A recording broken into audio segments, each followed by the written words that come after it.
Greetings, fellow noobs. This is Blomus bringing you the second of two show matches between EG Machine spawning here on Scrap Station as the pink Zerg and KiwiKaki spawning as the teal Protoss. Scrap Station is reputed to be a Zerg favored map. In one sense, because of the long distances, mobility is a real advantage on this map. Plus, of course, as you know and you've talked about and seen a gazillion times, if you've played on or watched any games on this map, the short distance between bases really gives way to fast mutalisks.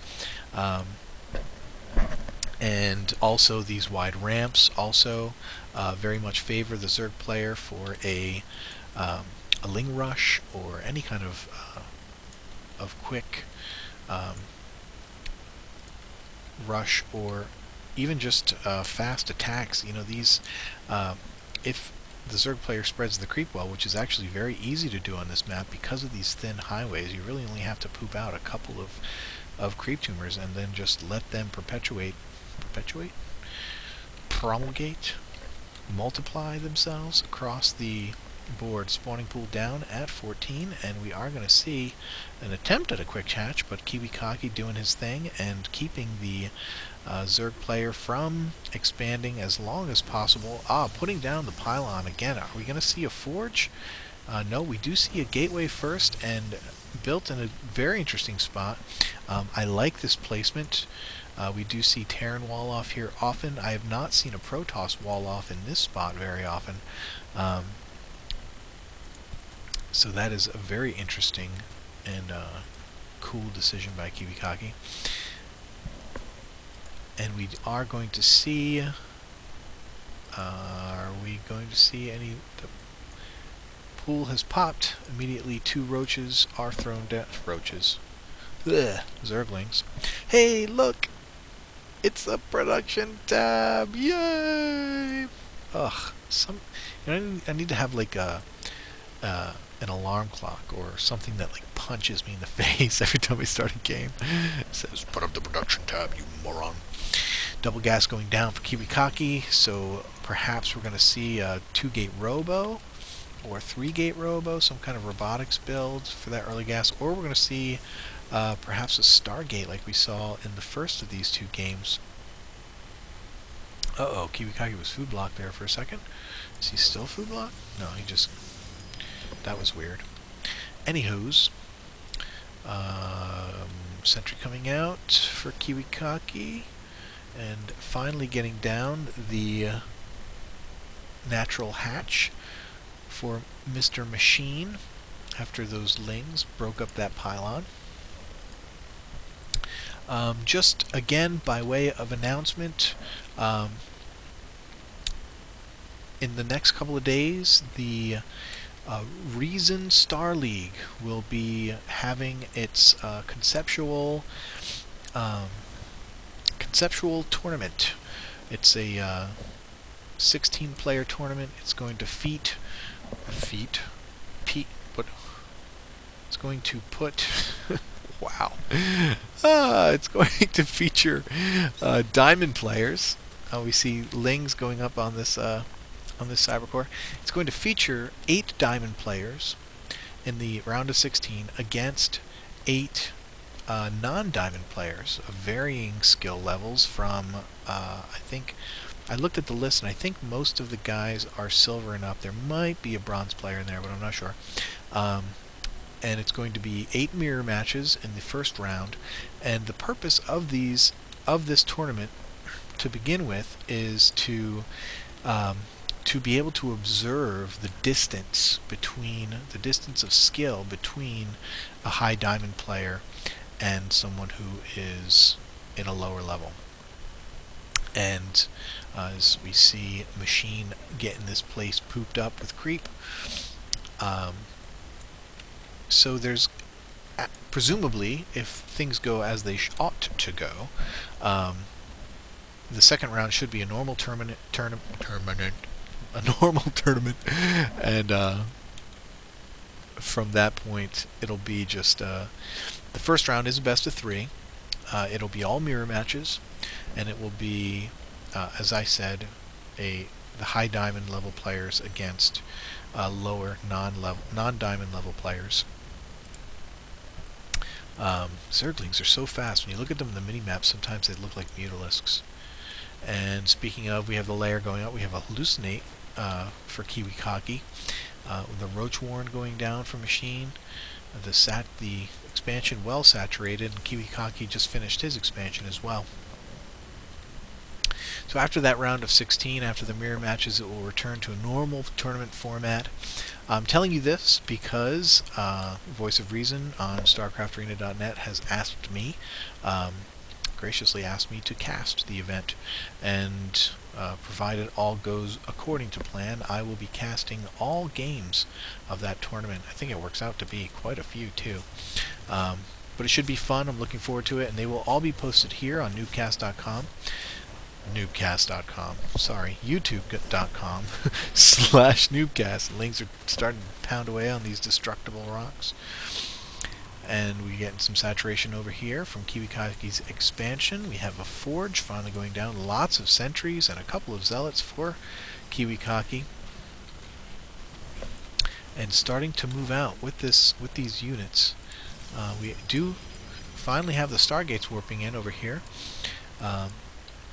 I don't see any overseers for Machine, so I'm guessing that he may even think that the Stargates are finished as he sees these hallucination phoenixes out in the field already, and checking all the expansions to be sure that that Machine isn't getting away with anything sneaky. These lings, slowly but surely, eating away those rocks. We do have several roaches out. We're getting burrow down and glio reconstitution for the roach speed.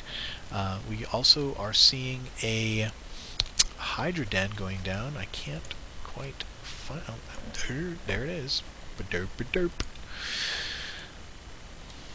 And stalkers finally coming out, as well as void rays. Someone told me, or I read somewhere, that void rays were going to come back strong. This was about, right after the most recent patch, and and that's really what's happened. A lot of Protoss players have gone back to using void rays, not like they were early on or in the beta as an all-in, 8 void rays to go kill your base, but as a great part of a well-rounded unit mix, and great use of burrow by Machine, going to take off any damage that these void rays will dish out. And very interesting as well, because if you've got this many roaches, a void ray seems like a great way to kill them, because of course they can't shoot up. And however, without an observer, which I'm wondering if we're going to see any. I don't see one as of yet. But we do see the level 1 attack. Another hatch going down at the gold. And Machine now pulling back his forces. Doesn't have enough anti-air yet to deal with everything that's going on here. We do now have an observer with the void rays, so that is going to equalize the burrow, and still more void rays coming out, and yet another couple of gateways for more production now that the expansion is up and running. More and more hallucinations being sent out. And that's really the only way I've seen the hallucination spell being used thus far. And I'm actually looking forward to, in the next patch, that hallucination is going to be get a bit of a buff in the sense that it's going to be cheaper now. So it's going to be easier to get out those units. And I'm curious. I haven't used a lot of hallucination, so I have some curiosity about the spell itself, and just, if I'm fighting, and even if my opponent does have vision and can see the fact that I'm hallucinating units. Oh, machine's coming in. Oh, he does have, KiwiKaki does have a zealot there guarding the door. Is going to meet this army before it gets to his base, and awesome use of force field, going to split that army right up and trapping several units in the crevices, in the nooks and crannies, crooks and grannies. Still, even doesn't look like there's any more energy for force fields though, but it looks like enough was done. Stalkers shooting out from behind these buildings. All these roaches going down from the air units. The Hydras were the first to go, and now KiwiKaki just has a huge advantage. Take a look at the army tab real quick, and yes, just a huge advantage. Well, I guess it's really not that bad. With the 3 bases, it looks like Machine was able to re-up that army pretty fast, but there is still about an 8 food difference. And when you're talking Protoss and Zerg, 8 food is probably, if I would say, is probably about 25 food difference, if I had to put a specific number on it. And he is going to go down and try and take out this expansion, and he is going to be successful because he just has a butt ton of units. And he has also expanded again, going to take out, or it looks like Machine is going to take out this, and it looks like there might be a little bit of a base trade as this hatch has gone down.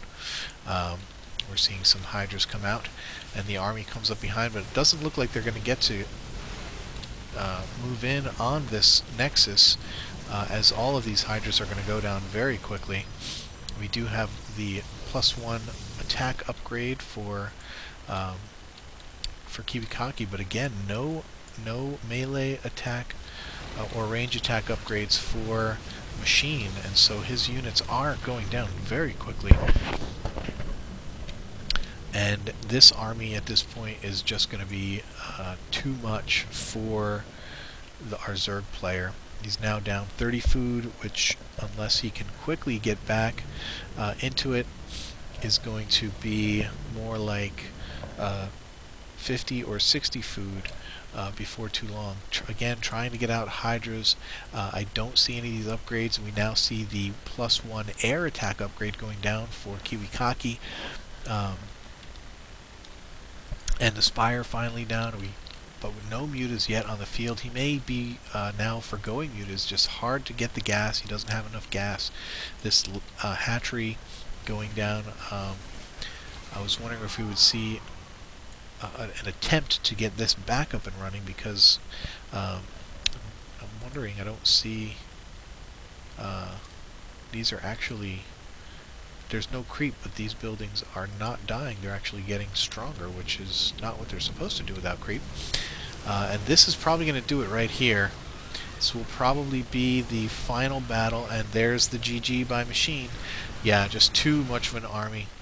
It's just a huge army by KiwiKaki. Good job. Congrats.